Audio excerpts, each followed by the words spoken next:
بسم اللہ الرحمن الرحیم صلی اللہ علی سیدنا محمد وآلہ واصحابہ وسلم۔ ہمارا آج کا موضوع خاص روحانی لطائف پر ہے، اور آج کی اس ویڈیو میں ہم لطائف کی حقیقت، انسانی جسم میں لطائف کے کام و مقام، یہ سب آپ کی خدمت میں پیش کریں گے۔ دیکھیں سامعین، صوفیہ کرام نے انسانی وجود میں چند ایسے مقامات کی نشاندہی فرمائی ہے جو حضرت انسان کی بصیرت اور معرفت کی معراج میں معاون ثابت ہوتے ہیں، اور انسان درجہ بدرجہ ترقی کرتے ہوئے مالک حقیقی کے قرب اور وصال میں مزید ترقی کرتا چلا جاتا ہے۔ دیکھیں، یوں تو یہ لطائف تعداد میں 9 ہیں، البتہ اکثر صوفیاء اور اولیاء کرام نے 6 لطائف کو زیادہ بیان کیا ہے۔ اس نسبت سے انہیں لطائف ستہ بھی کہا جاتا ہے، اور یہ 6 لطائف نفسی، قلبی، روحی، سری، خفی اور اخفا ہیں۔ دیکھیں سامعین، پہلا لطیفہ نفس ہے، اور اس کا مقام جو ہے وہ زیر ناف ہے، اور اس کا رنگ سرخ ہے۔ حضرت سخی سلطان باہو کے مطابق اس کی 3 قسمیں ہیں۔ آپ فرماتے ہیں، آدمی کے وجود میں جو نفسانیت ہے اس کی 3 قسمیں ہیں۔ چنانچہ جس کسی کا نفس کافر ہے، اس کی خصلت کافروں اور اہل زنار کی سی ہے، اور وہ کافروں سے ہی اخلاص رکھتا ہے، اور یہ نفس امارہ راہزن ہے۔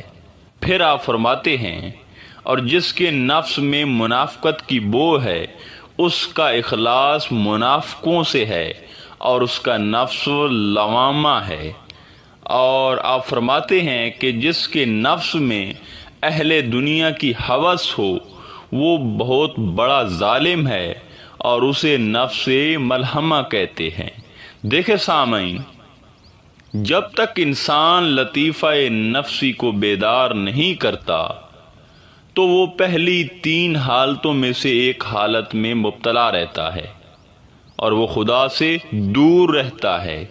مگر جب انسان ذکر اذکار کے ساتھ لطیفہ نفس بیدار کرتا ہے تو یہ بیداری کے بعد سالک کے وجود میں عاجزی اور انکساری پیدا کرتا ہے، اور پھر اس کی پہلی 3 حالتیں مطمئنہ میں بدل جاتی ہیں، اور اس کے وجود سے نفسانی خواہشات رفع ہوتی ہیں، اور ذکر فکر کا جذبہ بڑھ جاتا ہے۔ دیکھیں سامعین، دوسرا مقام لطیفہ قلب ہے۔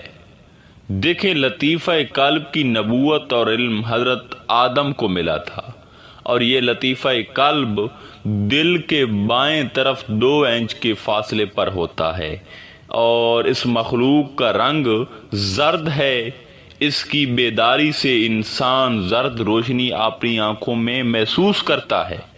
یہاں ایک وضاحت ضروری ہے، بعض لوگ یہ بائیں جانے والے زہری دل کو ہی لطیفہ قلب سمجھ کر ذکر کے ساتھ دھڑکاتے رہتے ہیں، جبکہ یہ یاد رہے کہ دل اور قلب میں فرق ہے۔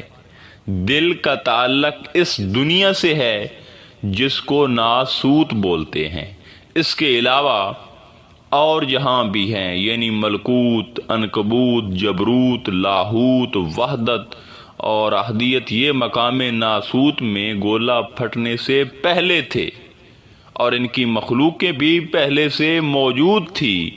اسی طرح ملائکہ اور لطائف پہلے ہی سے ان مقامات پر موجود تھے۔ بعد میں عالم ناسوت میں بھی کئی سیاروں پر دنیا آباد ہوئی، اور کوئی مٹ گئے اور کوئی منتظر ہیں، مگر یہ مخلوق یعنی لطائف اور ملائکہ روحوں کے امر کن سے 80,000 سال پہلے بنائے گئے تھے، اور ان میں سے لطیفہ قلب کو مقام محبت میں رکھا گیا تھا، اور اسی کے ذریعے انسان کا رابطہ اللہ سے جڑ جاتا ہے۔ اللہ اور بندے کے درمیان یہ ٹیلی فون آپریٹر کی حیثیت رکھتا ہے اور انسان پر دلیل اور الہامات اسی کے ذریعے وارد ہوتے ہیں۔ آگے آتا ہے لطیفہ روح۔ دیکھیں لطیفہ روح کی نبوت اور علم حضرت ابراہیم کو ملا تھا اور یہ دائیں پستان کے قریب ہوتی ہے۔ روح کا رنگ سرخی مائل ہوتا ہے اور ذکر کی ضربوں اور تصور سے اس کو بھی جگایا جاتا ہے۔ پھر ادھر بھی ایک دھڑکن نمایاں ہو جاتی ہے۔ پھر انسان کے اندر دو بندے ذکر کرنا شروع کر دیتے ہیں۔ سامعین محترم، اس کا مرتبہ قلب والے سے بڑھ جاتا ہے اور اس کی بیداری سے جبروت تک جو مقام جبرائیل ہے وہاں تک رسائی ہو جاتی ہے، اور غضب و غصہ اس کے ہمسایہ ہوتے ہیں جو جل کر جلال بن جاتے ہیں۔ لطیفہ روح کے متعلق حضور سلطان العارفین حضرت سخی سلطان باہو فرماتے ہیں کہ طالب جب لطیفہ روح کو بیدار کر لیتا ہے تو وہ لقائے الہی سے مشرف ہو جاتا ہے، یعنی وہ دیدار الہی سے مشرف ہو جاتا ہے، اور وہ ایک دم کے لیے بھی قرب خدا کی حضوری سے غافل نہیں رہتا، بلکہ وہ ہمیشہ مجلس محمدی میں رہتا ہے۔ اس کے بعد آتا ہے لطیفہ سری۔ دیکھیں لطیفہ سری کی نبوت اور علم حضرت موسیٰ علیہ السلام کو ملا تھا، اور یہ مخلوق سینے کے درمیان سے بائیں پستان کے درمیان ہوتی ہے۔ اس کو بھی ایک خاص ذکر کی ضربوں اور تصور سے بیدار کیا جاتا ہے، اور اس کا رنگ سفید ہے، اور یہ مراقبے میں لاہوت تک پہنچ رکھتی ہے۔ دیکھیں سامعین، لطائف نفسی قلبی روحی حاصل کرنے کے بعد سالک کو چاہیے کہ لطیفہ سری کی جانب زیادہ توجہ کرے۔ لطیفہ سری کے بارے میں حضور سلطان صاحب ارشاد فرماتے ہیں، اگر تو فقر کا طالب ہے تو نفس و قلب و روح کو چھوڑ دے اور سری پر اپنی تمام تر توجہ مرکوز رکھ، کیونکہ فقر سراسر توحید سری کا نام ہے، اور اس مقام پر انسان عارف سے معارف بن جاتا ہے اور علم لدنی کی برکت سے مخلوق خدا کو حق کی پہچان کرواتا ہے، اور وہ خود صاحب راز ہو جاتا ہے، اور یہاں ہم وقت وہ ذات الہی کے جلووں میں مستغرق رہتا ہے۔ آپ مزید فرماتے ہیں کہ تزکیہ نفس سے نفس زیر ہوتا ہے، تصفیہ قلب سے دل روشن ہوتا ہے، تجلی روح سے معرفت توحید حاصل ہوتی ہے، اور تخلیہ سری سے استغراق فنا فی اللہ نصیب ہوتا ہے۔ اس کے بعد آتا ہے لطیفہ خفی۔ دیکھیں لطیفہ خفی کی نبوت اور علم حضرت عیسیٰ کو ملا تھا۔ یہ سینے کے درمیان سے دائیں پستان کے درمیان ہوتی ہے۔ اسے ذکر اس میں اللہ کی ضربوں کے ذریعے بیدار کیا جاتا ہے، اور اس کا رنگ سبز ہے، اور یہاں پہنچ کر طالب حق تعالی کے انوار اور تجلیات کا مشاہدہ کرتا ہے، مجلس محمدی میں حاضر رہتا ہے، اور اس کے اندر نور بن جاتا ہے، جس کے نتیجے میں اس کے وجود سے شیطانی استدراج، نفس کے مکر و فریب اور ناری تجلیات کے اثرات زائل ہو جاتے ہیں، اور وہ کسی راز کا یہاں اظہار نہیں کرتا، بلکہ خاص راز کو راز ہی رکھتا ہے۔ حضرت سخی سلطان باہو فرماتے ہیں، جو شخص اس مقام پر پہنچ کر دریائے توحید سے معرفت الہی کا جام پی لیتا ہے تو وہ سر سے قدم تک لباس شریعت پہن لیتا ہے، اور امر معروف شریعت کی اشاعت میں کوشاں رہتا ہے، اور معرفت الہی کے جو اسرار اس پر کھلتے ہیں وہ جاہلوں کے سامنے نہ تو اظہار کرتا ہے اور نہ ہی ڈھنڈورا پیٹ کر ان سے خود فروشی کرتا ہے۔ اس کے بعد آتا ہے لطیفہ اخفا۔ دیکھیں لطیفہ اخفا، اس کی نبوت اور علم حضور پاک صلی اللہ علیہ وآلہ وسلم کو ملا تھا۔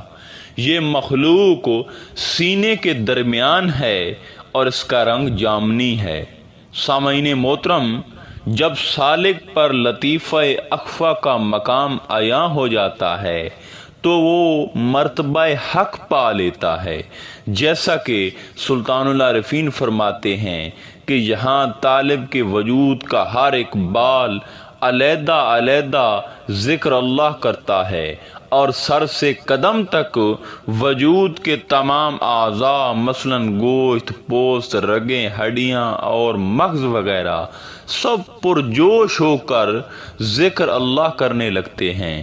یہاں پہنچ کر انسان جدھر دیکھتا ہے اسے صرف اللہ ہی دکھائی دیتا ہے، اور یہاں طالب سر سے پاؤں تک نور ہی نور ہو جاتا ہے، اور اسے درختوں میں بھی اللہ کا نور دکھائی دینے لگتا ہے، آسمان میں بھی اور پانی میں بھی، ہر چیز میں اسے اللہ تعالیٰ کا نور دکھائی دینے لگتا ہے۔ دیکھیں سامعین، آخر میں ایک وضاحت ضروری ہے۔